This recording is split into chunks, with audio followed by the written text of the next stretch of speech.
के थ्रू में जब मुझे ये चीज समझ में आई, मेरी लाइफ में अभी तक पर्पस नहीं था, किसी चीज का पर्पस नहीं था लाइफ में। जैसे कुछ लोगों की लाइफ में पर्पस क्या होता है, पैसे कमाना पर्पस होता है, उनकी माँ बाप का ध्यान रखना पर्पस होता है। मेरा तो क्या ही पर्पस था, सब कुछ ठीक चल रहा था, क्या करने की जरूरत है मेरे को, कुछ भी करने की जरूरत ही नहीं थी, मैं तो अकेले बैठ जाती, कुछ भी हो जाता, पर्पस नहीं था। जब ये चीज मुझे बोली गई और जब ये रियलाइजेशन मुझे हुआ ना, उस समय मुझे रियलाइज हुआ कि मेरा पर्पस वुमेन एम्पावरमेंट है, महिला सशक्तिकरण है। अगर इस एक अंजलि कोठारी की लाइफ सिर्फ आरसीएम के थ्रू चेंज हो सकती है, तो कितनी सारी लड़कियों की लाइफ सिर्फ आरसीएम की वजह से चेंज हो सकती है।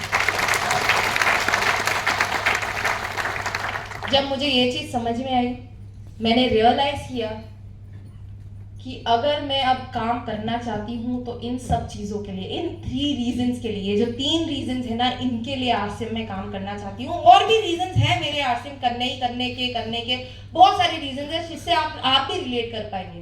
पर मैंने यहाँ पे आके मेरे सिर्फ 3 रीजंस के बारे में बताया आपको, क्योंकि अगर आप लोग इसके बारे में सोचे, ये 3 रीजंस सिर्फ मेरे रीजंस नहीं है, ये 3 रीजंस आपके भी 3 रीजंस हैं। क्यों?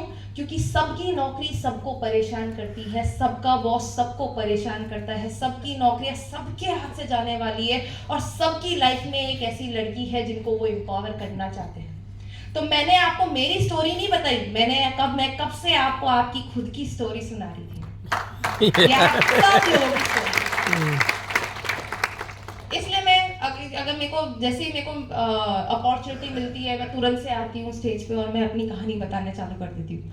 और ये जो दूसरा जो रीजन था ना मेरा एआई का, उस आप माने या नहीं माने, सबसे बड़ा रीजन है। और अगर आप आज के समय यूथ को टारगेट करना चाहते हो इस सिस्टम में, तो अगर इनको ये चीज समझा दी ना एआई वाली, वो भाग के आएंगे आरसीएम करने के लिए। आप बस समझा दीजिए ये सारी चीजें। जब मुझे समझ में आया, मेरे को रियलाइज हुआ कि करना तो पड़ेगा ही आगे पीछे, और मैंने करने चालू कर दिया। जब ये सारी चीजें मुझे रियलाइज हुई, तब मैंने डिसीजन बनाया। I think 20th of March की बात होगी, 20th ऑफ मार्च 2023 की बात होगी। मैंने उसी दिन सेमिनार के बाद डिसीजन बना लिया, पापा मैं आरसीएम फुल टाइम चालू करूंगी। मैंने पेपर्स डाल दिए कंपनी में, और 1 मई 2023 से मैंने आरसीएम चालू कर दिया फुल टाइम। और अभी 1 साल हो चुका है मुझे आरसीएम करते। थक गए? नो थक गए यार, बहुत ज्यादा थक गए। नो